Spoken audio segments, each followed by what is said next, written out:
زي ما وعدناكم لقاءات من أرمينيا على أعلى مستوى ومن داخل ديوان رئاسة الجمهورية ومقر رئاسة الجمهورية، لقاء مع رئيس ديوان رئاسة الجمهورية بأرمينيا. لقاء مهم، لقاء فيه تفاصيل مهمة لبرنامج على الهواء بشكل حصري.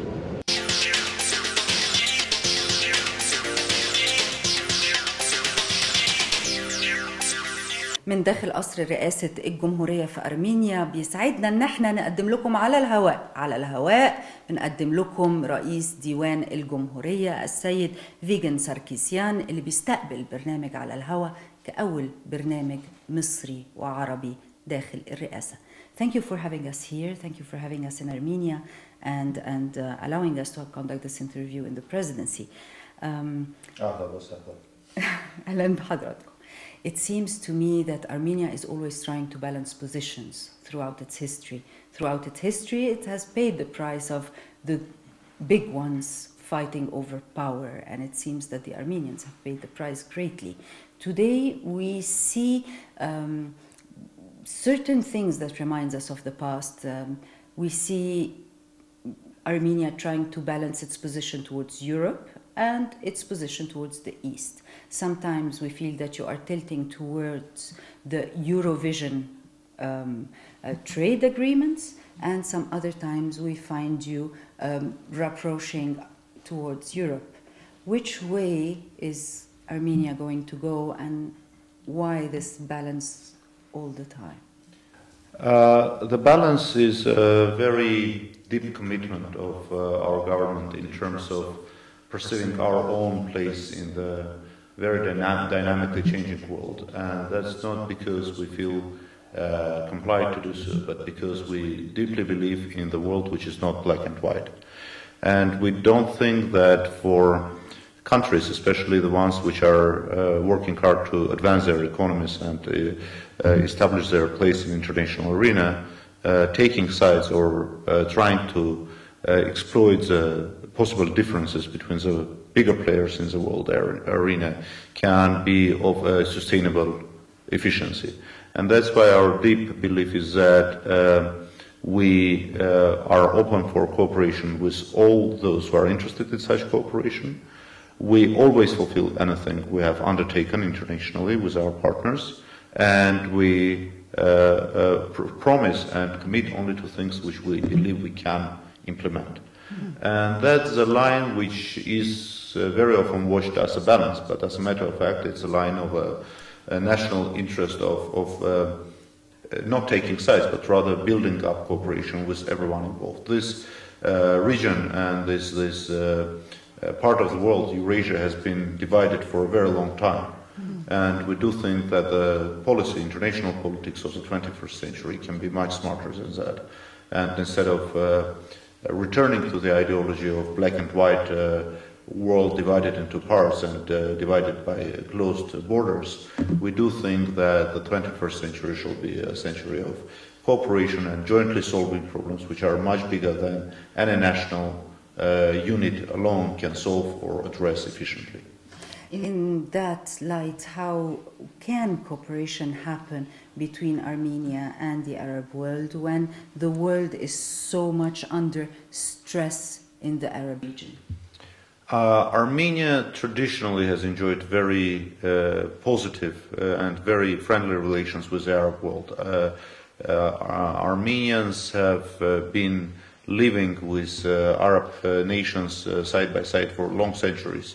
And especially during the most tragic period of the first decade of the 20th century, when the Armenian genocide was underway, the Arab brothers and sisters demonstrated a very open heart, hosting hundreds of thousands of Armenians being expelled from their homeland, from their homes, and in that sense, it has been a very major contributor towards further development of friendly feelings towards Arab nations and Arab people. But that was very natural to us, Your Excellency. I highly appreciate what you say, but I don't really think that in the beginning of the 20th century, intervening for even a friend or a neighbor speaking up for someone was natural, because all these concepts of humanitarian intervention and humanities in the time of war, etc., they are more or less children of post-World War I and post-World War II periods and developments. And obviously it was natural for the tradition of Arab hospitality, but not necessarily was a tradition of international politics of the time. And that's one of the key concepts of our approach to the centennial of the Armenian genocide, where we have four main pillars that we're addressing. The first is memory, in a wider sense. Memory of the victims, memory of the impact the genocide has had on our geography, on our history, on our culture.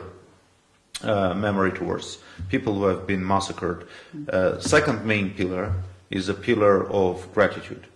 Gratitude to those individuals, organizations, families, structures, countries which extended a hand, because that has been a huge humanitarian action, much ahead of its time and progress of international humanity.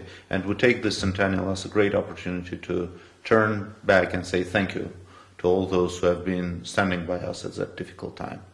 The third main pillar is a pillar of our own contribution towards fight of xenophobia and crimes against humanity, and particularly the crime of genocide.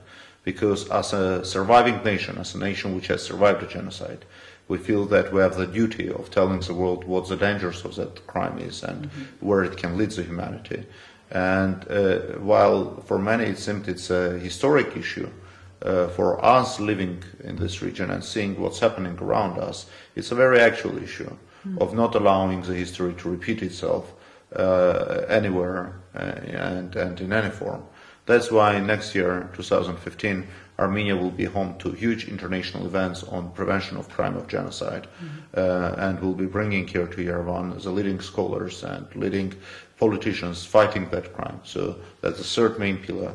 And the fourth pillar is a pillar of celebrating the renaissance of the Armenian nation after the genocide, because it's extremely rare that after such a calamity, after such a terrible tragedy which has basically uprooted the whole nation and has claimed 1.5 million lives and has left Armenians without their natural space of inhabitants, for a nation to mobilize in such a short period of time, establish the first republic in 1918, then the Soviet Armenia, and then independence later in the 20th century, World War I and World War II contribution of Armenians, the contribution towards the development of international arts and culture and sciences by giving world-renowned names to these spheres.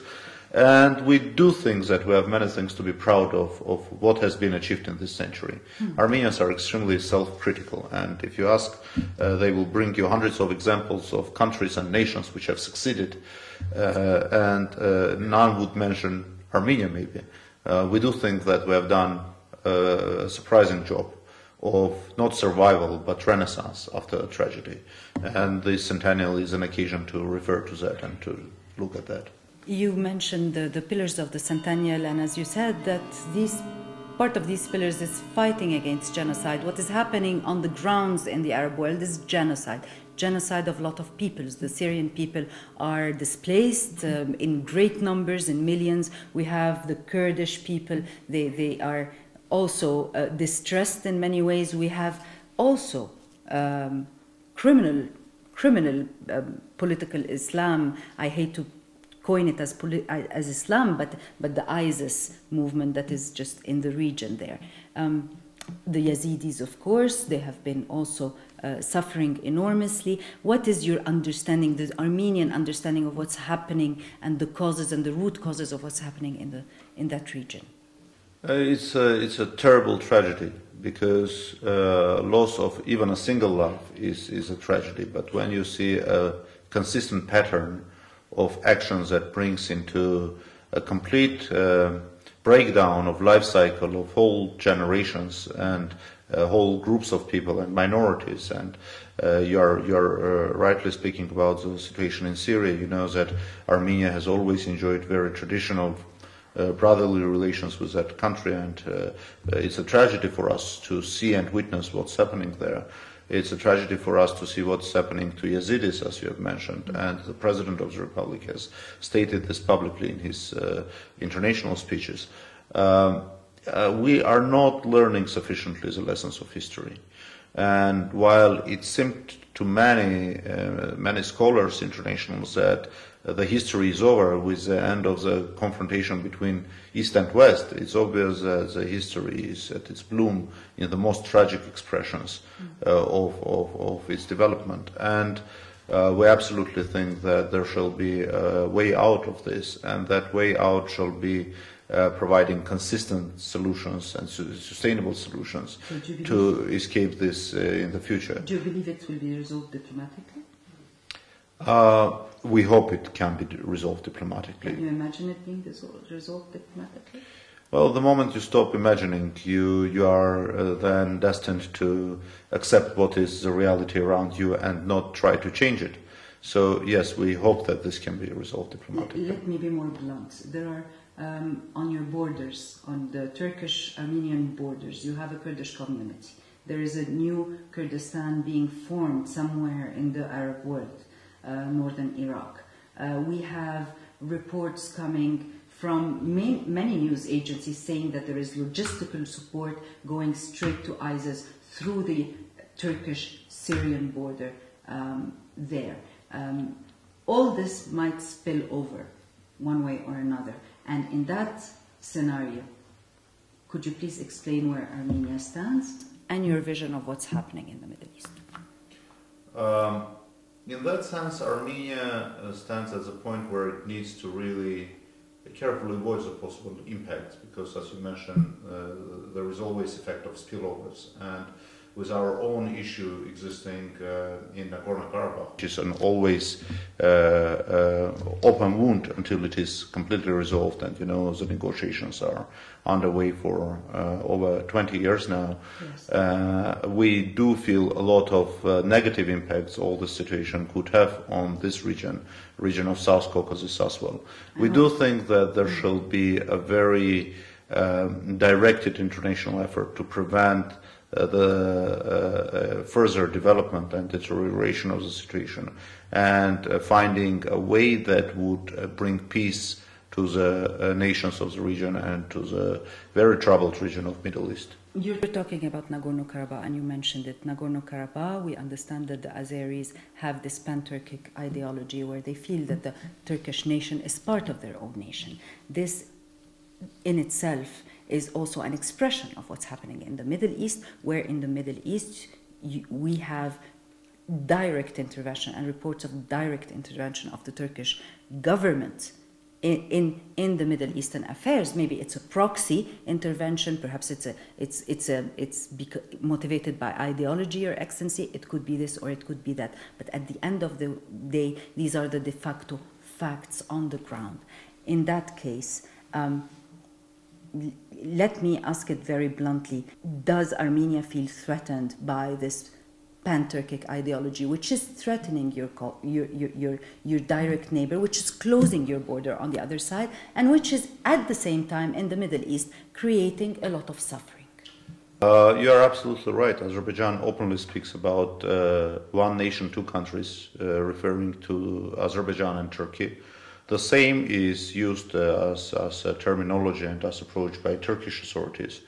And you are absolutely right that we see very openly the Turkish government and president speaking about the foreign policy of neo-Ottomanism, as if anyone is missing the Ottoman heritage, and in terms of not cultural heritage, but in terms of its political impact on the region, and anyone wants to see it restored. In general, to me, it's extremely surprising that in 21st century any country can speak about ideology of neo-imperialism, and Ottoman Empire was an empire, so policy of neo-Ottomanism is a neo-imperial policy. I think that this needs to be addressed very frankly and openly by international community, because the words matter in international politics, and the language matters, and when you adopt certain language, it brings with it consequences which are far behind of what one thinks verbal communication can bring with it. So that policy, as well as policy of zero problems with neighbors, and I always add to that, at the account of neighbors. In other words, the neighbors have to pay the price of having zero problems with Turkey. I don't think it can work in the 21st century. I think that the closed border with Armenia on Turkish side, it's a shame for the 21st century, because the 21st century is a century of communication. It's a century of open movement. It's a century of doing business together, doing work together, looking into opportunities together. And the world has learned throughout 20th century that such cooperation can help solve problems rather than create new problems. And for us, it's strange when Turkey hopes to postpone opening of the border until Karabakh conflict is solved, because opening of the border itself is a great tool of helping solve Karabakh conflict, as well as any other conflict in the region. What else than communication, talking to each other, sitting with each other in different formats, doing business together can help people trust each other more. And trust is a crucial thing to be put on table in conflict resolution. Obviously, Turkey has taken sides in Karabakh conflict ever since the conflict has started. So every time Turkey tries to portray itself or picture itself as a side which wants to be neutral or assisting, it's taken with a complete mistrust in Armenia and Armenian society and Armenian government as well. I thank you. We are continuing our interview, but لازم نطلع فاصل ونرجع نكمل حديثنا مع رئيس ديوان رئيس الجمهورية.